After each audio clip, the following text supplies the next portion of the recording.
Good morning. This is Sue, and once again, I'm going to cover a local murder. This happened on July 17th, 2007, in the town of Greenfield, Massachusetts. And it occurred at 69 Washington Street. And there were two people who were stabbed about 40 times. It was a very grisly sight. And a man was angry because he said that his ring and his watch was missing. Now, he had let these two people, Irene Pierce, 45 of Turners Falls, and Frank Blanchard of Springfield, stay the night at his house. And he had left shortly to go buy some crack cocaine. So there was definitely some drugs involved. And Irene and Frank Blanchard were both homeless at the time. He became very angry, and he proceeded to stab them. First, he beat Blanchard to the point where he was unconscious, and then he stabbed Irene until she had died. Now, it was a horrible, horrific sight. And he went home to his mother's, and his mother saw the sight that he was in. He had blood where he had tried to slash his wrist and his neck himself, and just a horrific sign. He just blew his mind. He was sitting on the porch. The house is a white house, kind of narrow and long, with a long porch on the side. And he was sitting outside there talking to some friends when he had come in and discovered that his ring and his watch were missing. Now, this is probably one of those things that people just don't think very logically when they've been taking a lot of drugs. It's a three-family house. The two state police arrived wearing blue rubber gloves and protective bodysuits, worked yesterday gathering evidence after they discovered the bodies, which were gruesome. Now, I know that Irene was found near the front door. She may have been trying to escape. The sickening part of this is, as I said, I'm going to be allowing you to see something that happened to me when I was there. The part that made me sick was that the apartment still had the blood stains underneath the carpet when I got there. And like I said, it's been almost 5 years. Another thing is there was a room behind what's now the kitchen where there was blood everywhere. And I was told it was on the walls, the ceilings. It was just an absolutely horrible sight. And that was not cleaned up late until later either, and it was discovered by this friend of mine who bought the house after this had happened. It was just blood everywhere, blood and guts. It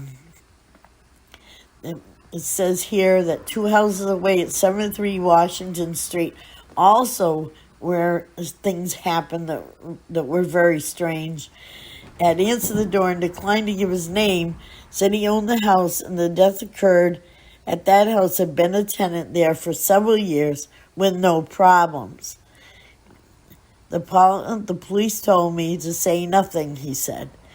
Leila Griffin, who lives in an apartment on nearby Armory Street, was on the sidewalk across the street with a roommate yesterday because she had spotted the missing call in a newspaper picture of the crime scene. Said they're shocked by the killings. It's freaky. It's right here when the kids are right down here. down the street. Now she's talking about on Washington Street, there's a daycare center, a large one. He has a history of arrests and convictions of assault, attempted murder that dates back nearly 20 years.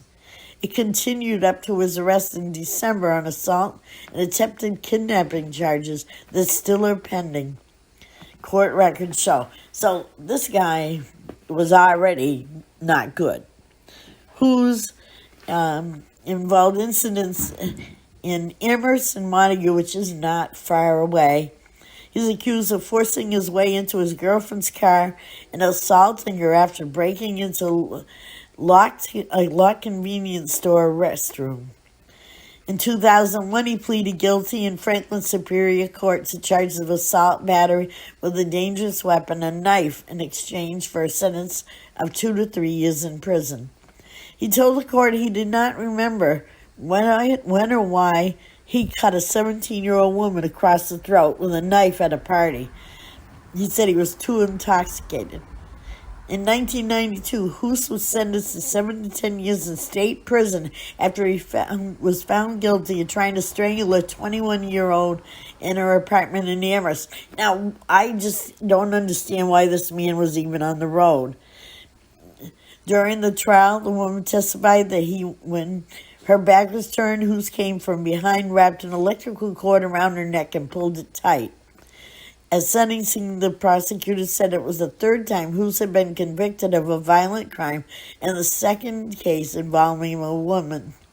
That crime occurred 3 months after Hoos had been released from Hampshire County House of Correction after serving a 2.5-year sentence for assault with attempt to murder.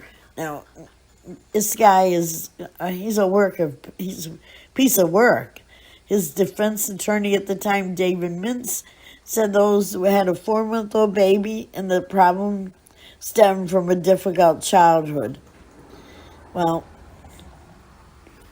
the long and short of it is that 2 people, Irene, Ryan, and Frank Blanchard, are dead. Now, along with this story, I am going to enclose a video of what happened to me when I went to that house. I went there with the permission of the new landlord, and as I said, there was blood everywhere, just underneath the rugs, on the walls, the ceilings. It was a very gruesome sight. Thank you for watching. You make that roll.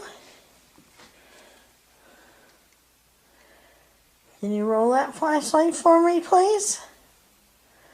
Give it a little shove. Thank you.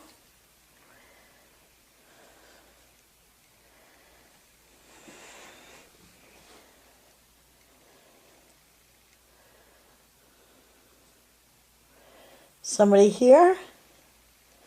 Can you shut off the flashlight or roll it for me, please? Simply twist the top and it will go off. Thank you.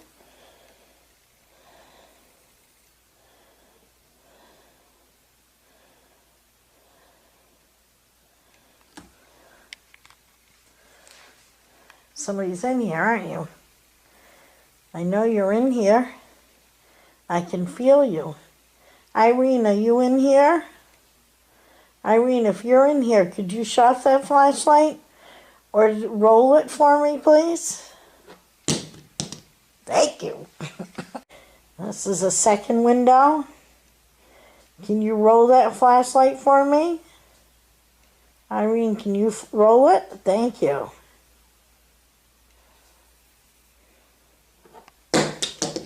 Thank you. That is twice. 2 different windows. Thank you very much.